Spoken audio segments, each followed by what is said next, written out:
Hi, how's it going? Sometimes I work on a video and either release it to immediate irrelevancy or just spend a bunch of time on it and then don't finish it because it has been made irrelevant. Maybe it's an obscure product I thought was good and just wanted to tell people about, but then the price doubled or the company did something to ruin it, or I just realize it's not as interesting of a product as I thought. Or maybe I talk about something that gets discontinued, seemingly the moment I post the video. Unfortunately, there is a chance of that happening here, but whatever, I'm still going to give my thoughts, so here we go. I started looking into cheap Chromebooks that are primarily intended for the education market. I have two options on the desk here today, an HP Fortis G1m and a Lenovo 100e Gen 4. They are a bit plasticky, they aren't very powerful, they have displays with lower resolution than most modern smartphones, and they aren't the cheapest options out there. So far, so terrible? But I still feel like they could be an option worth considering for someone who just wants a basic laptop for simple tasks. Being designed for the education market, they aren't terribly expensive. They are designed and tested to be able to survive a drop. The HP is advertised as having a spill-resistant keyboard, and both of them are relatively repairable. HP even posted a full teardown and repair guide video on YouTube. The RAM and storage is soldered to the main boards on both, but they are otherwise pretty modular and parts are available. Unfortunately, here's where the problem comes in. Almost immediately after ordering the HP, the price went up quite a bit, so it's not the deal it once was. The Lenovo is cheaper, but it suddenly shows as no longer available on Lenovo's website. In fact, the entire category seems to be gone. Maybe that's temporary while they update the product line or something, and they are still available other places online. On the other hand, maybe they're discontinued, maybe you won't even be able to get one soon, and maybe the part support will go away. And if so, the repairability is a bit of a moot point.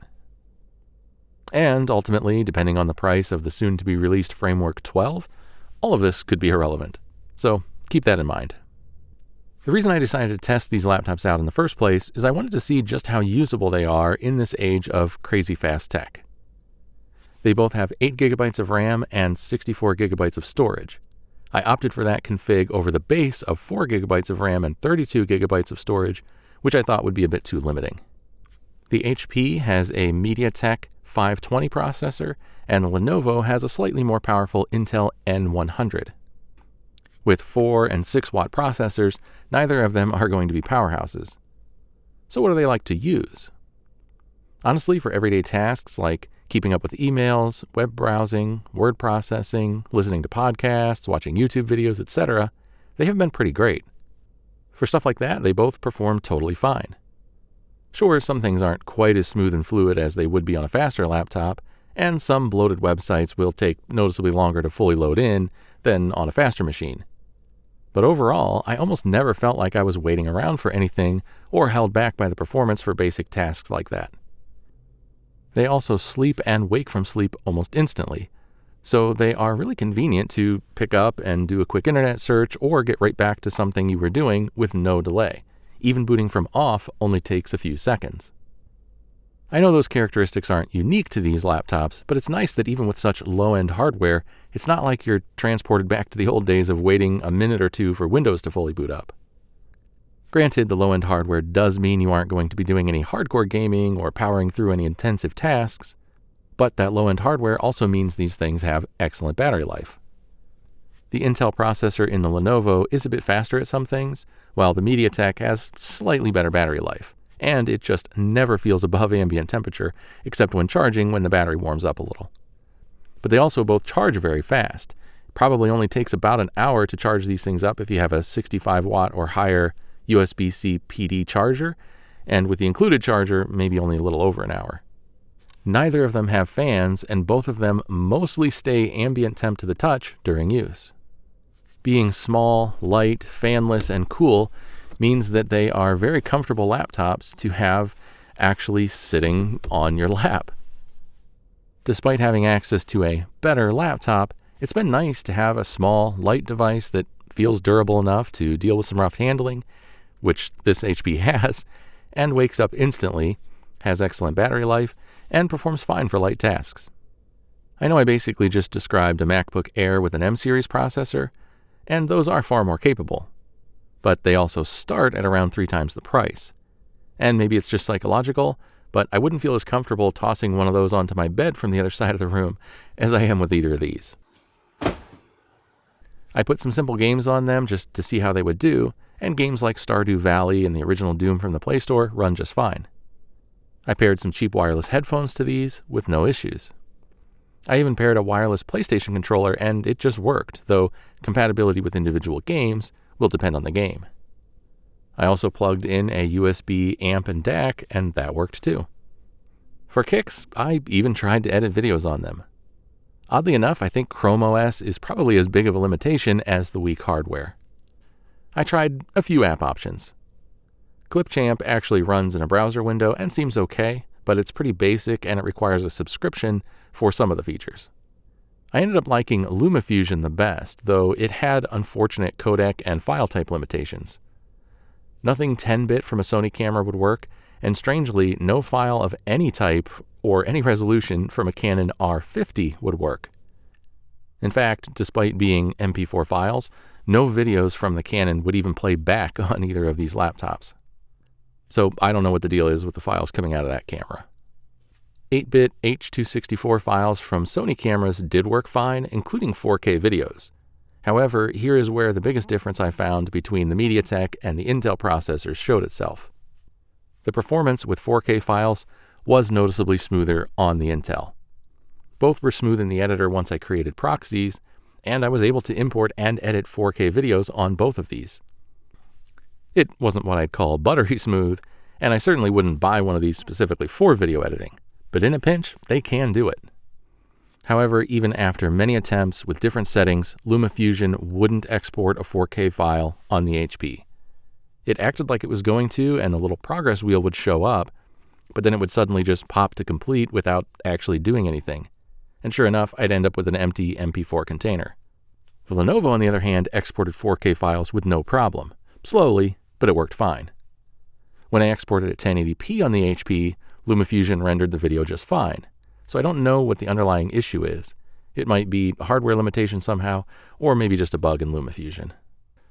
Other programs would probably render a 4K video okay with the MediaTek, and maybe with some more testing I might even get it to happen. And with 1080p video it worked fine. But just note that was another difference I found between the Intel and the MediaTek. In general, video editing was one endeavor where the Intel did feel noticeably faster at times.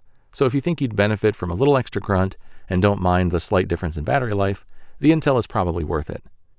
Just watch out for the much slower Intel Celeron processors like the N4000 series. Those are likely to be even slower than the MediaTek. The keyboards on both of these are about what you'd expect. They are low-travel, chiclet-style keys. Between the two, it's a bit of a toss-up. It might be the shape of the keys, but the keyboard on the Lenovo feels a bit less cramped, and the keys are a bit quieter. But they are also mushier. The deck is a bit more solid on the HP. Neither one is going to bring down the upturned noses of any keyboard aficionados, but I have no problem with either of them.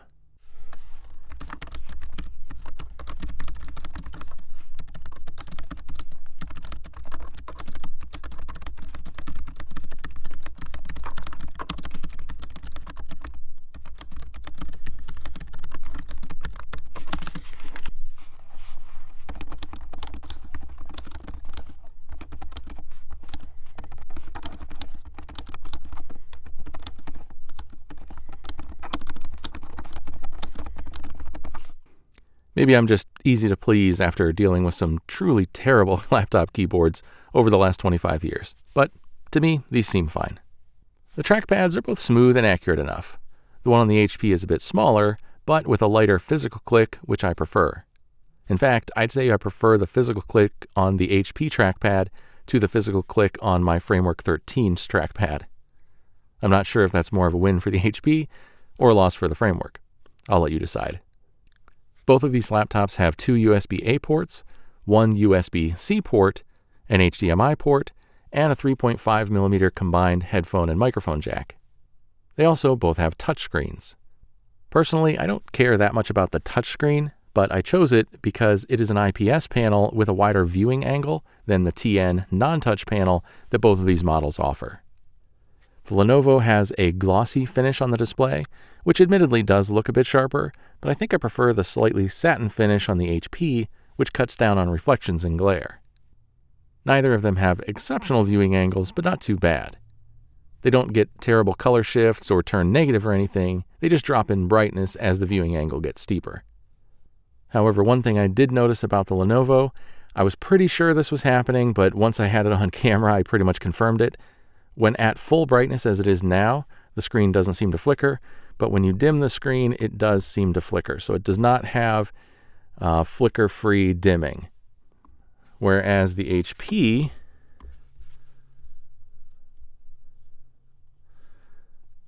does seem to have flicker-free dimming, and I didn't notice it in use, whereas I did notice the flickering on the Lenovo in use.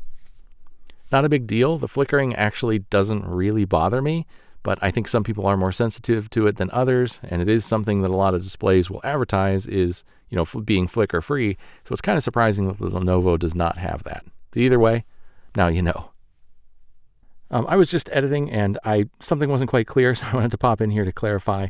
When I said that I noticed the flickering in normal use, I didn't just look at it and see it. So right now in the display of the camera, I can see a little bit of a flicker because I have the brightness not at 100%. But if I just look at the screen right now, it looks fine. I can't see the flickering. With the naked eye, the display looks fine.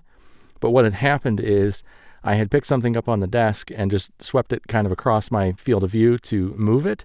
And as it swept in front of this display, I got kind of like that shutter stop effect in the periphery of my vision that I just kind of happened to notice that I've seen sometimes. If a light is flickering on and off, you get kind of like that almost like stop motion effect when things move. So that's what I had kind of noticed, and so that's why I suspected that the display on this laptop flickered, and I didn't notice that effect on any other displays. So I was pretty sure this display was flickering, and sure enough, when I turn the brightness below 100%, I can see the flickering in the camera. But just note, in normal use, just looking at the display, you can't see it. It looks fine. I just know that some people are a little bit sensitive to that flickering, and I'm not. It doesn't bother me, but if it's something that does bother you over time, just note it has that. The speakers are cheap speakers. They're a bit weak and light on bass on both, but they're fine. Between the two, I'd say the Lenovo sounds a bit better, but there's not a lot in it. If sound quality matters, I use headphones. The headphone jack on both does sound fine, and as I mentioned earlier, they both work with an external USB DAC and amp combo, or with Bluetooth headphones. So you can go either of those routes if you'd like as well. While we're getting into specific differences between the two, I think the Lenovo looks a bit nicer and doesn't pick up fingerprints as much, but the HP is a bit smaller, even though the displays are actually the same size. So it's a tiny bit more portable, I suppose. Ultimately, these machines won't make sense for a lot of people. Chrome OS could be limiting on the software side of things, and if you need a powerful laptop, these ain't it. But for internet browser-based tasks, listening to podcasts and YouTube videos while working around the house, word processing, and even playing some simple games, these laptops are totally sufficient. The plastic construction doesn't have a premium feel, the displays aren't high-res, and the performance isn't anything to get excited about. But they're very small and light, they boot quickly, they wake from sleep almost instantly, they have great battery life, they're fanless, they seem durable, and they are at least somewhat repairable. So I think these little student Chromebooks could fill a specific role for people. I was surprised at just how little I felt held back or limited while using these things for most of my daily tasks. I like these things. Getting back to what I said at the beginning of the video, we'll have to see how things shake out to see if this all becomes irrelevant in the near future. But for now, I think they're worth consideration, assuming you want a small, light, cheapish, basic laptop. So hopefully that was helpful. If you have any questions, let me know. And as always, thanks for watching. Take care.